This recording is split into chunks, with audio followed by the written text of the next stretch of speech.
Good morning, gentlemen. My name is Bob Wilkins. I'm the Warranty Administration Manager for Ontario Region. The course this morning is going to be put on by Daniel Larice.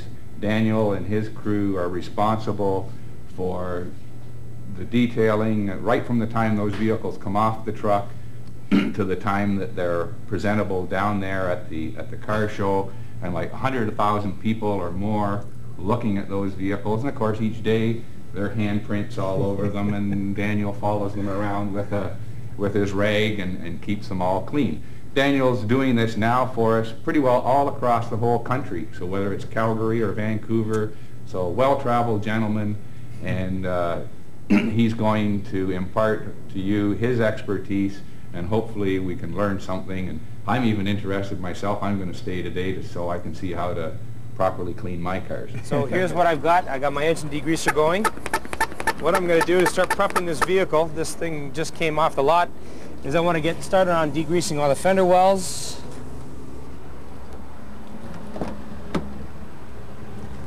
Door jambs.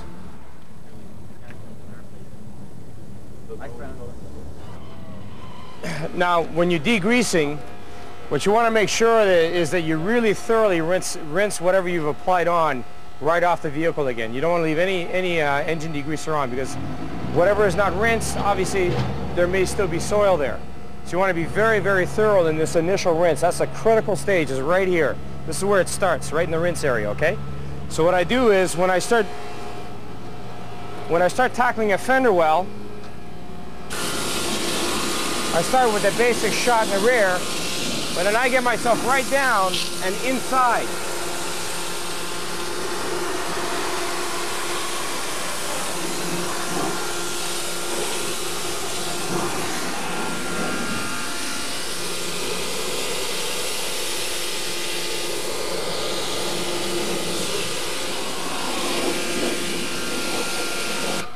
Another thing that you want to make sure you're doing when you're rinsing is, that's too fast. You got to give the water the chance and the time to push the soil off the paint.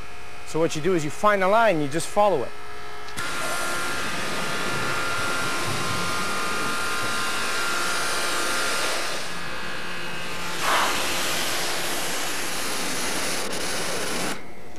And the reason why I'm doing this is because when a car is sitting in the yard, as it rains, as soot lands on a vehicle, it's going to land right in these crevices.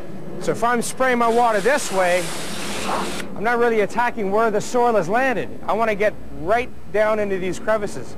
So that's where the wand is pushing down to get that soil to flow down those traps and into the ground.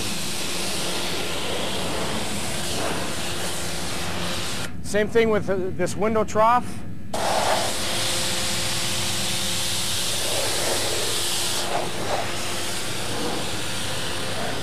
And you'll notice that I'm always working the water downwards away from the vehicle, never up.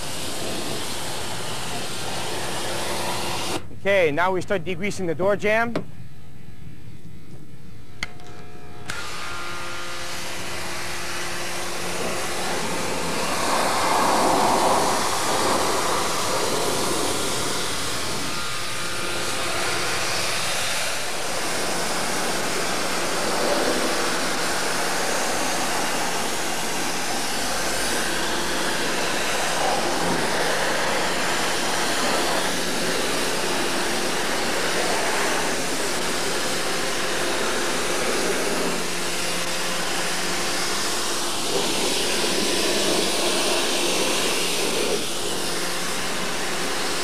Okay, I've rinsed down, but when I'm doing a grill, I'm also going to rinse up.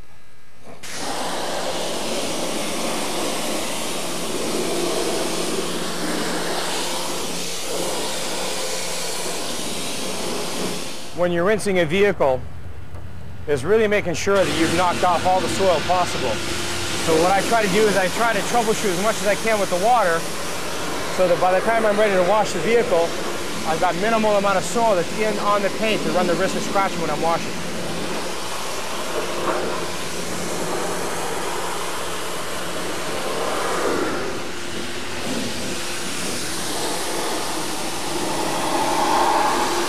By degreasing the door jambs, Now you don't have to get in there with a wash mitt. So you've eliminated that process. So this is where you save on time. The little time you lose on being accurate at your rinsing, you're now saving on time on the actual physically washing of the vehicle. So these are all these things that I do that allows me to do a very thorough job, but at the same time, I'm not really losing any time. What I'm doing is I'm just finding ways of making my work more efficient so that I can spend more time on the important areas, all right? The whole purpose of a wash mitt is to take the soil that it takes off the paint, but to lose it when you're rinsing it and dipping it in your pail. So that's why these things are got to stay fluffy, otherwise it's going to get trapped, all right? Wash soap, you try not to use too much. Too much is not good for this paint. You run the risk of etching the surface.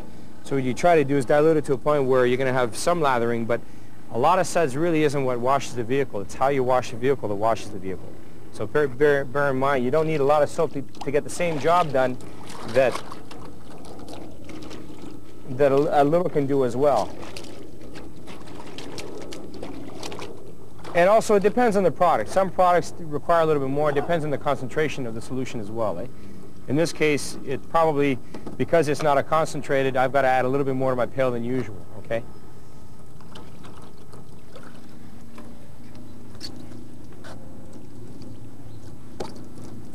Flip the mitt over, a couple of passes, and it's ready for a rinse.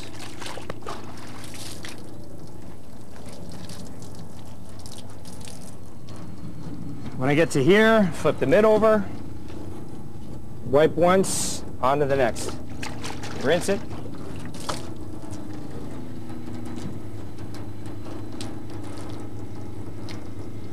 Flip the mitt over, and back. See, this is where a brush doesn't work. You want to follow the contour of that bumper. You're going to stand there with a brush and be doing this.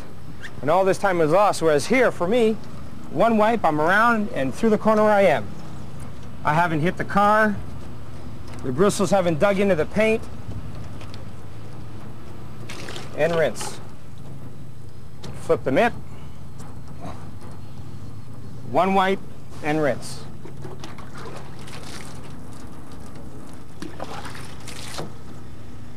One pass over, one straight line. I don't do any swirling.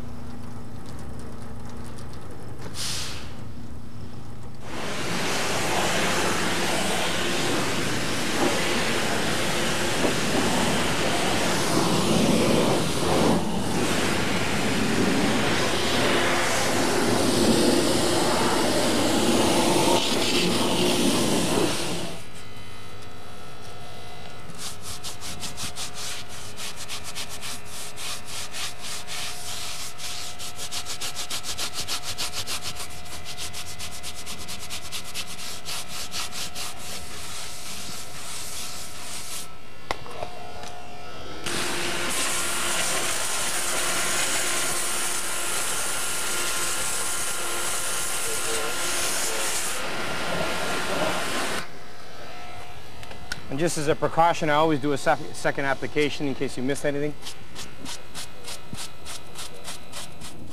When I chamois a vehicle, I never reverse my thrust. I always stay forward with the chamois because what it's doing is it's picking up the water as it's moving along and saturating it into the fabric. So the idea is to always be in a forward motion with the chamois so that it's catching the water and not leaving it behind. It just makes your movements more efficient and makes your job a lot easier for you. So again, the key is I wring it out really thoroughly and I start moving forward. Flip it over, same thing as a wash mitt. You're catching the driest side and you're just moving along the surface with the chamois in a forward motion. Okay, earlier in the program we were washing this new truck and now we're ready to finalize it.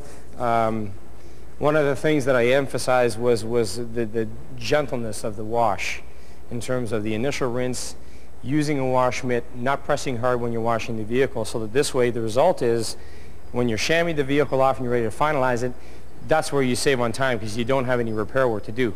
So if we look across this hood, you'll find that there are no hand wash scratches on it.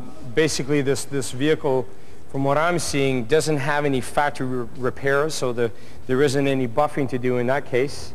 So we're saving time there. And now as you walk across, you see that the vehicle has some marks in the door from transit and a little bit of marks here, and there's some stuff that is stuck on the chrome. So that's the only thing that has to be done to this vehicle in order to show prep it for either a showroom or a customer, right? We've got the window rolled down a little bit so you can get the windows done and then roll the window back up so that you can finalize it. As far as cleaning off anything that's on a window, one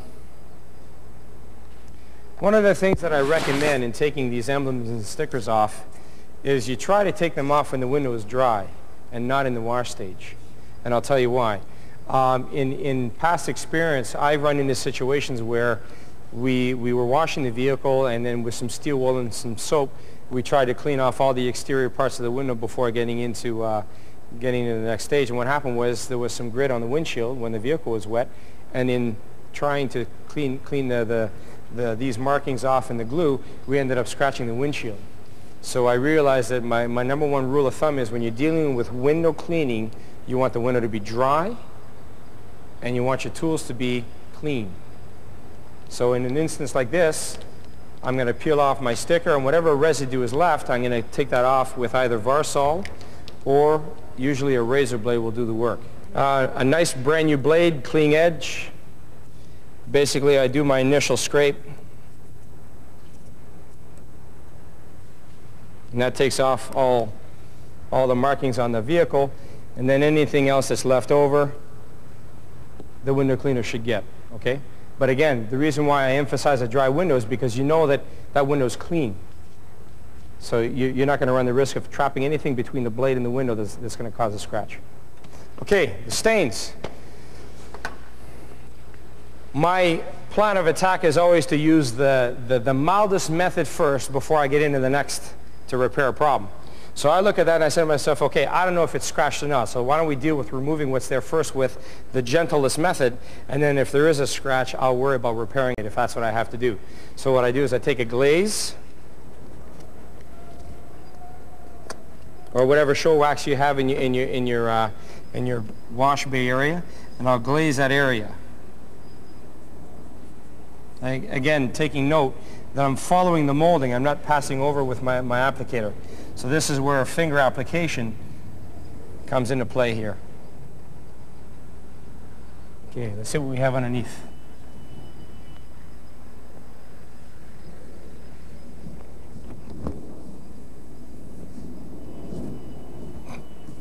By making sure that I've got all the door jambs clean and done, I don't have to worry about inside the door jambs. The fender wells have been thoroughly done. All I have to do when I'm prepping a new car really is, once the vehicle is dry, is just dressing. So you do a quick wax, you throw some tire dressing on the tires, you make sure that the chrome wheels are polished with either a window cleaner or just even in the initial washing stage with the wash mitt and just basic soap and water. Glue residue that's left on this, I try to steer away from steel wool unless I really have to use it. The only time that I get into steel wool on chrome is if I've seen a vehicle that's got overspray from a previous repair or whatever. In this situation, again, wax. Stay on that area a little bit.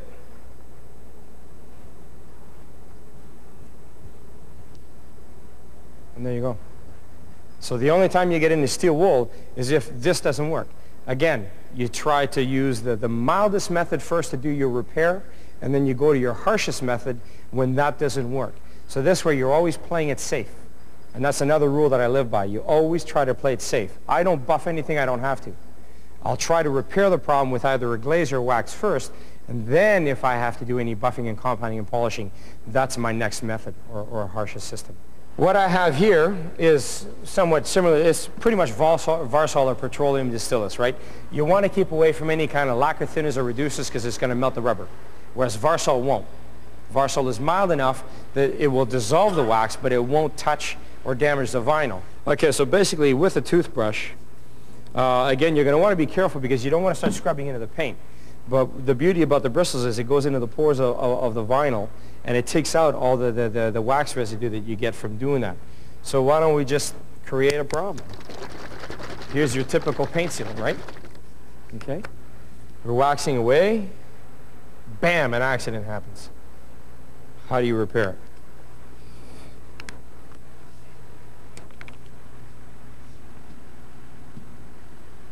Sometimes you get a little white haziness in the plastic like what you got there. So what I do is with my toothbrush, I basically work the area to dissolve the wax. A Varsol will dissolve any kind of wax residue that you see on your trim, even engine degreaser. So the engine degreaser that you have, put a little bit on your toothbrush, rub the area down, wipe it off, and then if you want afterwards as an added protection, throw some vinyl dressing on there to protect the molding. And with vinyl dressing, again, it's an issue of control. What I do is I put it just on the tip of my rag so that the fabric is right at the end of my finger. And now, by using this finger to control my movements, I put my finger inside the door lip area, and with my nail, I trap the edge of the rubber, and I just follow the contour.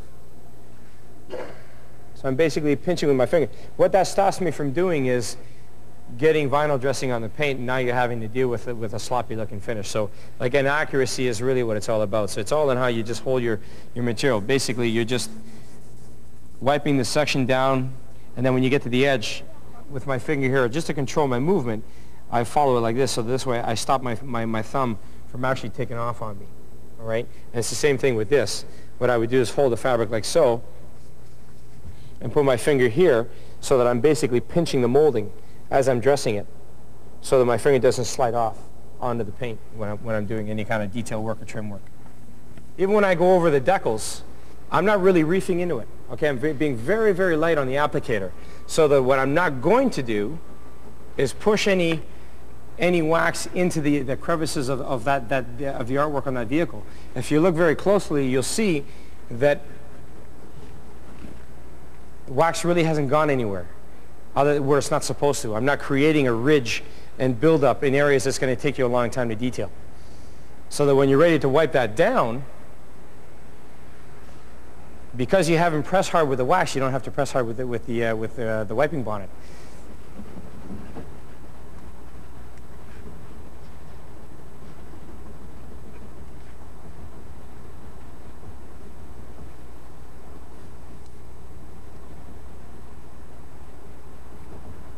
Because sometimes, if your rag is a little brittle, it will scratch paint as well. So you've got to be careful how you're using your polishing rags as well. The reality is, this is a fiber as well. And no matter how soft the fiber is, it's still a fiber. So if I really was to press hard on the paint, I would create some scratches. But because I'm buffing very lightly and I'm not really applying any pressure, there's no way that I can create any damage. So again, it's all in how you handle your fabric and your material. I think that's pretty much it. As far as prepping a vehicle on the inside, usually when they come brand new, they're pretty much spotless. You just rip out the plastic, align the seats, make sure the dashboard and the vents are all aligned straight, radio knobs are all in neutral position, and if there's any lint, a quick little vacuum and she's ready to go. I mean, a new vehicle is pretty self-explanatory as far as prepping is concerned. So this is typical used car surface kind of environment here, right? So what I'm doing is, before I start doing any compounding or cutting, I want to put together a plan of attack, all right? So this is the worst area that I'm seeing here. I'm seeing this particular problem in the hood. So what I'm going to do is I take my magnifying glass and I look at it and I ask myself, okay, can I fix this? Is this beyond my technical expertise, or is this a paint problem? Is this a situation where this can't be repaired at this level, it's got to go to the body shop to get painted? Okay? Now in this particular aspect, if you all can take a look, you'll see that the clear coat is literally cracked. Have a look. Alright, so obviously I can't fix that. That is cracked clear coat. What I can fix are the scratches, what I can fix are the swirl marks. This car doesn't have any acid rain, so obviously we don't have to worry about it, but acid rain is the same problem as a scratch. You have an etch that's in the paint, you want to alter the surface texture to make it disappear. So that's basically what a scratch is. A scratch is basically you've got your paint and the scratch has got a groove in it. So what I'm going to do is I'm going to plane away the paint until that groove disappears. Whenever you go into an edge, whether it be a fender edge here or a contour in the hood or an edge right at the lip here, you've got to be aware of that when paint flows, when a car is painted, when paint flows on a surface, as it's laying out and curing, your thinnest areas are going to be where the ridges are, because paint never wants to stay where there's a ridge. It wants to flow away from it, all right? So these are your thinnest areas. The edge of a fender, the round edge of a fender as opposed to a flat edge, that's where your paint is always the thinnest. So this is how I work my buffer. When I get near an edge, the key is to polish away. You always want to cut away from an edge, never cutting in, because what happens is this. As a pad is spinning away, the pressure is going down and away from an area. If you cut into it, what you're doing is the pressure is cutting in to the edge. So what happens is you have 10 times the amount of pressure hitting that area, you have 10 times the amount of compound working, and that's where you get your burning. So the number one rule of thumb is when you're buffing, you always follow an edge, you never cut across it, and you always cut away from the edge, never into it. All right? So that's the number one rule of thumb that you think of. And if the moment you feel uncomfortable, lift off. Because if you're not buffing, you're not damaging, or you're not going to run the risk of compounding. So anytime you get nervous, take the machine away from the hood, regather your thoughts, put together your plan of attack, and then reapproach it again, all right? So that's the number one rule of thumb is always be comfortable with your equipment. The moment you feel uncomfortable, stop for a minute until you sort of like regroup, all right? It's very important. So what I'm just going to do now is just some sample ways of how I polish without any compounds, just to get a gist of how I work a fender or how I work a hood. So when I'm polishing, I stay flat. And I always work a 2-foot area. I never try to take on too much at a time. You want your compound to work. So you want to keep a local area here. And also for your eyes, it allows you to see an area. And once that area has been repaired and addressed, then what it does is it allows you to have peace of mind about that area, and you move on to another section on the hood. All right? And in order to see the damage, what you're using is you're using the reflection of the light. You use the light that's bouncing off the hood, and you stay focused on that mark until it disappears. And once I'm away from there, I know I don't have to go back. All right? So that's basically how I usually approach compounding a hood. So I'll work an area at a time, section at a time, until that area is done, and then I work on another section. And usually when I'm buffing an entire car, I will repair the hood, then I work on another section. So then I'll do a fender, then I'll do the rooftop. So that by the time the car is done, I know in my mind I haven't overlooked anything. In other words, when you leave a section, you should be able to leave that section knowing that it's fixed, done with, and forgotten about. All right? When I'm buffing on an edge, you'll notice the rotation is going away from the hood. As soon as I go into it, it grabs. And that's where you start getting your damaging occurring, and your machine flies off, and next thing you know, you're you're in hot water, all right? The key is to not be in hot water here. Fender polishing, I pretty much stay flat along the edge. So I allow the machine to stay as flat as possible. And I'm following the contour. If I've got a scratch on the edge of the fender here, or if I have a scratch on the edge of the engine lid, what I'll do is I'll pop the engine lid so that it lifts the hood up, and I'm buffing the lid only and not the fender at the same time. All right? Because what's happening is, as I'm polishing away from one lip, I'm also cutting into another one. So you've got a risk factor there. So you always want to, really concentrate on what is it I'm repairing and how I'm going to tackle that area. I don't want to be polishing something that doesn't need repairing. Why? Because I don't want to take away paint where it's not necessary. So if I'm in an area where I've got two edges, I want to eliminate one edge and work on the edge that I want to repair. So there's two ways of either doing it. You can either pop the lid or you run a bead of tape on the first edge. So if you run a bead of masking tape on the one edge, you know that the compound isn't going to buff through the tape. And once you have, you know when to stop. So your tape is sort of like your warning signal. Okay? And again, this hood has got a seam here. So when I'm polishing, if I want to do some cutting, I'm going to cut away from it and follow that seam.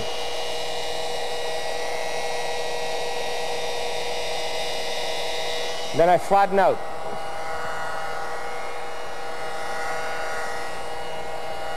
Then when I get back to it again, if I want to tip my machine, I follow that seam. Then I flatten out.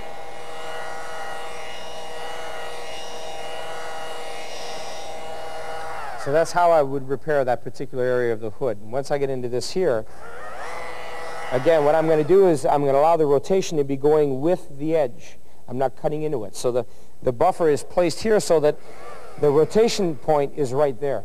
So the movement is away from that lip. If I allow my buffer to be here and I'm spinning, what's happening is the rotation is coming from here now. So the pad is cutting down into that edge. So you don't want that to happen. You want the cutting to always be taking place with the edge. So if I'm polishing here, the machine is rotating with the edge, all right? If I'm here, again, the rotation is always with the edge. So that's something that you got to always keep in mind. Always follow the edge that you're working with. An area where you've got a very thin ridge, what I would usually do is if I had to polish this area here is I would mask that off with some masking tape here. I would open the door, put a bead of tape here or some paper, close it, put a little bit of tape here. So now when I'm polishing, I'm only going to polish the paint. I'm not going to hit the rubbers. Because usually what happens is if you get compound in the rubbers, it'll turn it white. And two, it could alter the surface and burn. I've had situations where we were repairing a hood and I got a little cocky and took for granted that, you know, all my years of experience wouldn't get me into trouble. And I ended up polishing a molding on a window. And what happened was the heat from the compound melted the rubber on the edge of the molding. So again, you got to be really careful. The rubber is always softer than paint. So in knowing that, you've got to be a little extra careful about the trim areas on a vehicle, that you're not going to stay in that area too long. Not that you can't pass over it. You can polish over rubber. Just don't stay there. In other words, if you're polishing a roof line and you want to get near the edge to get the roof painted, basically I stay moving. I don't stop the machine and stay in an area where the heat can generate, because that's where you're going to start melting your rubber.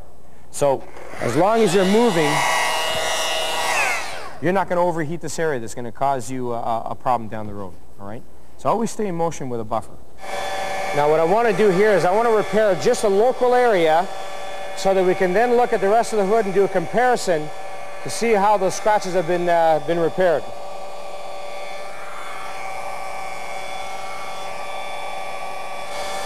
Okay, now that I'm starting to do my finalizing and my cutting, I'll raise the speed up to dissolve the compound better.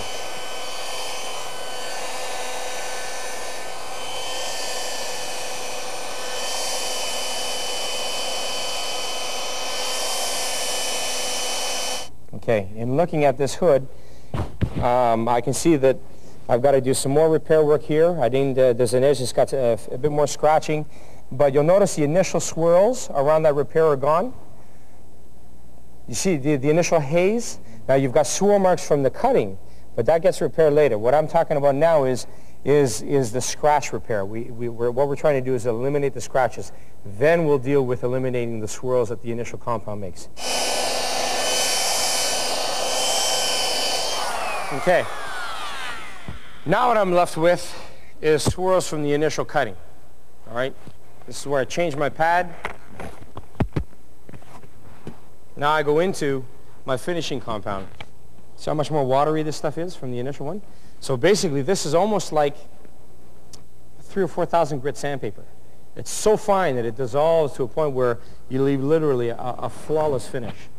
And it's so fine that it barely even generates heat. That's how fine the compound is.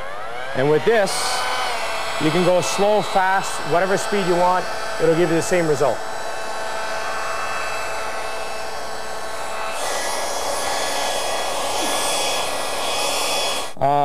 One of the things that you have to understand or realize with paint is once you've buffed the paint, there's literally no protection on that surface. You're dealing with very raw paint. So this is when it's easiest to scratch. So what I'm going to do now is I'm going to try to eliminate touching this car as much as possible and let the wax do the work. So essentially, if I've done a local repair, the wax will clean up any water spots or anything that's residue. So this is where I get into waxing right away. I don't chamois the car, I don't wash it anymore, I wax. The wax will do all the cleaning for me that my mess has made from compound. Now you'll notice I don't use a lot of wax. This pretty much should do the whole half hood. Takes very little, not more.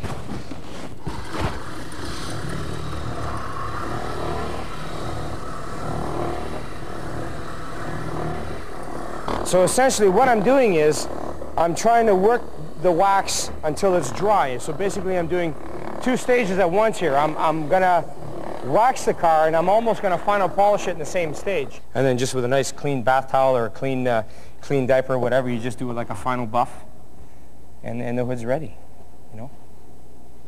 When I'm waxing a car by hand, I'm not going to press with my fingers, I'm going to press with my palm.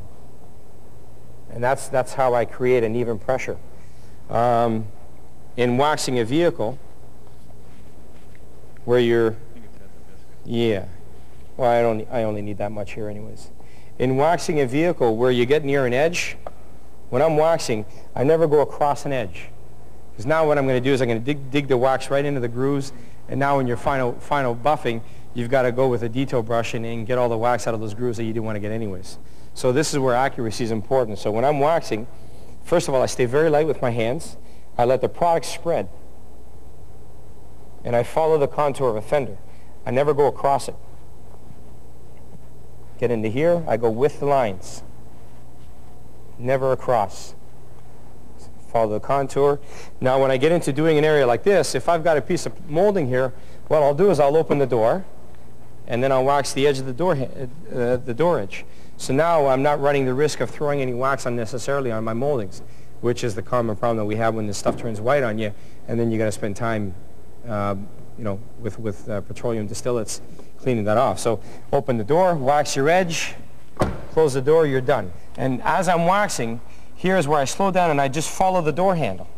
That's all I do with my finger. I just follow the door handle, and then I leave it. That's it. It's done. And then I wax along the edge of the molding, and then I can start waxing the rest of the car comfortably because I know I'm on a flat surface. In terms of stains, tar, wax will get it off. Any kind of petroleum stuff that lands on the vehicle, wax usually has cleaners in it that will get that off, as far as those little types of stains. Bird droppings, that's usually an etch. That's a compounding repair. Acid rain, that would be a compound repair. Scratches, that would be a compound repair. But usually a wax is enough to beautify very fine scratches. It'll fill that in and make them disappear, and you can prepare a nice used car. When you're doing a wet sand and repair, blow the area dry.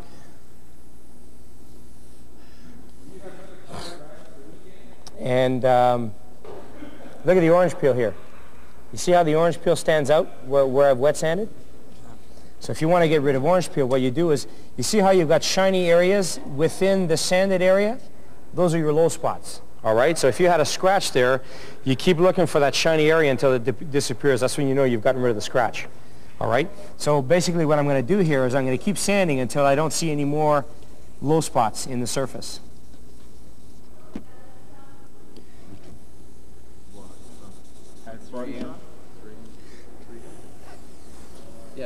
Okay, see how the low spots the low spots have disappeared?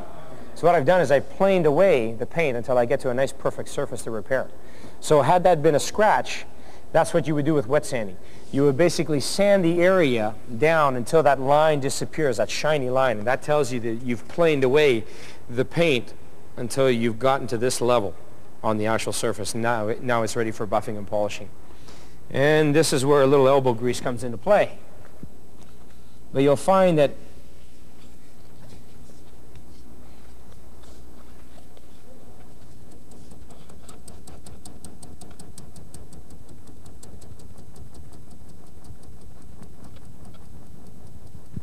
I work in a straight line to apply pressure, and then I'll go in a circular motion to work away the straight line scratches that the compound has created. So what you're doing is by applying pressure, you're forcing the compound to dissolve.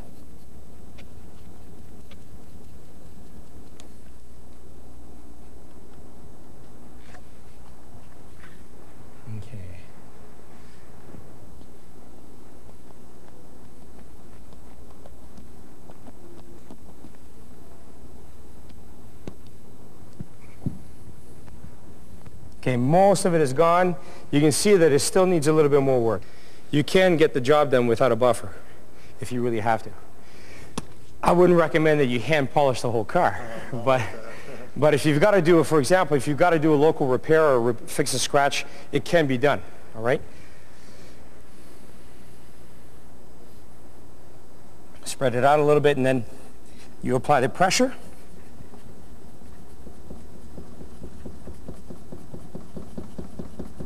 Then you ease off on the pressure to finally dissolve the product.